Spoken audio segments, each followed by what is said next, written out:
What is going on, you guys? My name is Rage, and we are back today with a roster review video.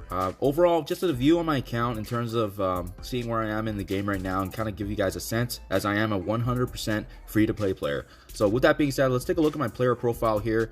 As you can see here, total collection power is 4.8 million now. My strongest team is about 500,000, and that factors in the 5 strongest characters that I have in my roster. So that's how that works. You can see kind of like my my latest arena rank here, Blitz rank, Blitz wins.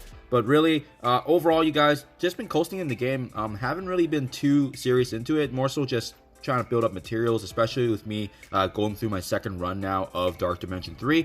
But just as well, just that way you can see the sense here. My login days is 469 now, so almost 480 days. So that's just a shy over 16 months here, a year and 4 months overall. And as you can see here, my gold spent is about 477 million. So just to kind of factor in where I am, then that means essentially each day I am spending about 1 million, a little bit more than 1 million, obviously, because 477 is bigger than 469.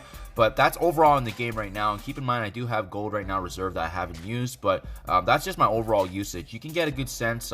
Personally, I find that I am quite efficient in the game. So if you're anywhere around this mark, you're at a good point, because you're playing the game quite efficiently. Because especially once I go through my roster here, I'll show you guys who I have been using as of late, the characters that have been trending. But first and foremost, I think most players will be interested overall, especially if you're newer to the game and you're just reviewing my video here as a way to get an insight for the future. I can talk about at least the legendaries that I find the most useful right now, especially for those starting out in the game. So even with almost 480 days played in the game here, you can kind of get a sense of, based on how powerful my characters have been leveled, you can get a good sense of like who's been used the most. So definitely I would agree with how it's ranked right now, that Ebony Maw and Phoenix are my 2 most used legendaries. Especially Ebony Maw, he can be used across all different game modes. Black Bolt is very, very powerful because I've utilized him in my I've utilized him in my arena team, but he's not actually using my Dark Dimension 3, so that's why he's only tier 13. I eventually will bring him up. Just right now, I do want to save my materials because, I'm working through Dark Dimension 3. I just don't feel that inclination to actually need to level up if I don't need to. What I think a lot of players should focus on in the early game, especially now with them being more accessible, is 2 legendaries. Shuri for sure right now, because of her being a permanent legendary event now, you can actually get access to her, and especially with her being unlockable quite easily in the game. So she provides immense value. As you can see here, I actually did utilize her in my Dark Dimension 3 as well, and she was a really nice piece for me just to have in global to provide defense up and healing. Another one I do like to recommend as well is Invisible Woman. For her, again, you're starting off early in the game. She's quite easy to unlock, and as well, now that they're improving the rotation of the legendaries, she's going to be very, very available. And on top of that, she works very similar to Shuri, has that defense up. She actually operates similar to Ebony Maw with the offense down as well, applying deflex. As well, she also has a cleanse and really provides a barrier to the team as well. So overall, a really good defensive addition to the team. And the beautiful thing about Shuri and Invisible Woman is that they're both accessible with the same set of characters. If you have 5 Spider-Verse characters, you can actually unlock both. So especially with them being Sinister 6. So you get a really good opportunity to kind of have that extra synergy there. And as you can see here, I haven't actually seen Star-Lord available in the game for a while now. And to be honest with you, this is one legendary where I don't know if I would recommend. I haven't built up because I was trying to push him through to Doom Chapter 3, but he wasn't actually providing a lot of value. And then I just got lucky with the 6 red. So that's why he's as strong as he is. But you can see here, I only brought him up to level 62, tier 11. So nothing to really be shining about. Additionally, though, some honorable mentions are going to be Magneto, Jubilee, and Dr. Octopus. The reason they're so low right now is it's no disrespect to them, but I am actually working them out right now. So anytime I have excess gold, I am pouring it into Magneto, Jubilee, and Dr. Octopus, because I believe these 3 should be higher. They should be probably more around Shuri and Invisible Woman's level. And then last but not least, Nick Fury. I like him as a character, but it's just his overall team right now is not strong in the game. So that's why I don't have it built up. And with resources and whatnot being minimal in the game, I do like to maximize that efficiency, especially if I have other legendaries I want to build or other teams, right? So definitely, I think out of this list, Jubilee and Dr. Octopus deserve the most love. So that's why I'm slowly working them up right now, especially with the Astonishing X-Men being a very, very potent team in the game. So that's basically conclusive of my legendaries there. Hopefully that gives you guys some insight in terms of who you can potentially build as you progress in the game. With that being said, here now we can start off with the top of our roster to kind of give you a sense of the characters I do greatly value. So the big one here is going to be my Thanos. You know, he synergizes extremely well with Ebony Maw, and on top of that, his Black Order team is one of the top metas in the game. Even with Silver Surfer in the game, the Black Order still is a lot of the most time they're going to be the most available team right now, especially for the free-to-play. At least until Silver Surfer is more available in terms of shards. I saw that they were coming out in the raid, so that's going to be very exciting. Another key character I love to mention is going to be Hela. For her, not only did I utilize her in Dark Dimension 3, but the fact is you can get her quite early in the game in Villains 7-6. So I did make guides on unlocking her early in the game, progressing through Villain 7. So with her being quite available early in the game, it's actually absolutely amazing that you can still take advantage of her. And you can see that overall she is a late game character and definitely Dark Dimension 4 viable as well. Unfortunately, Anti-Venom, he's not available in the game, but hopefully they do a better job of releasing him for the free-to-play community, especially if it's milestone orbs. Any kind of chance to get a hold of him, he is like the core of the symbiote team, and he provided immense value for me in Dark Dimension 3. So, with that being said, I'll just quickly scroll down here. You guys can see the top order of my list, but those are the ones I like to mention just due to the fact of how powerful they are. Mr. Sinister and Emma Frost, absolutely insane additions to the game. Two of the most powerful mutants in the game. And best part is they're not even actually legendary. So Mr. Sinister cloning, Emma Frost really being able to provide that support for your team. She can be slotted into almost any team. Absolutely unbelievable.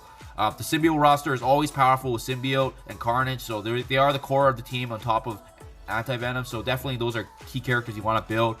Ghost came out of nowhere actually, and for me, she was an underdog for Dark Dimension 3, and I'm definitely considering into bringing her for Dark Dimension 4. So just FYI, you guys, she provides amazing value. Key reason is the fact that she actually does that scaling damage in Dark Dimension 3, has the heal bypass. On top of that, she also has really good, just support for herself. She actually gives herself dodges and has great survivability, as well as being able to control the enemy's turn meter. So absolutely amazing. So I'll quickly scroll down here and you can see Proxima Midnight's up there because I utilized her. Minerva is the queen of Dark Dimension 3, so that's why I have her built up. And on top of that, she's one of the few characters that actually revives in the game too. So another character to mention that's absolutely really nice.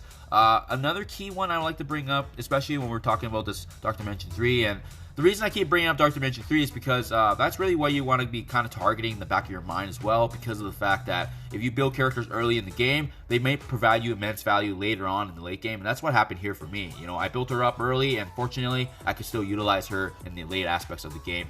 Black Widow is really good because she has that speed up. She can be slotted into a lot of teams. On top of that, what provides amazing value for me is the fact that she's one of the few characters that has a controlled stun in the game, right? And for her to be able to stun and kind of buy us time in a battle, it's absolutely amazing.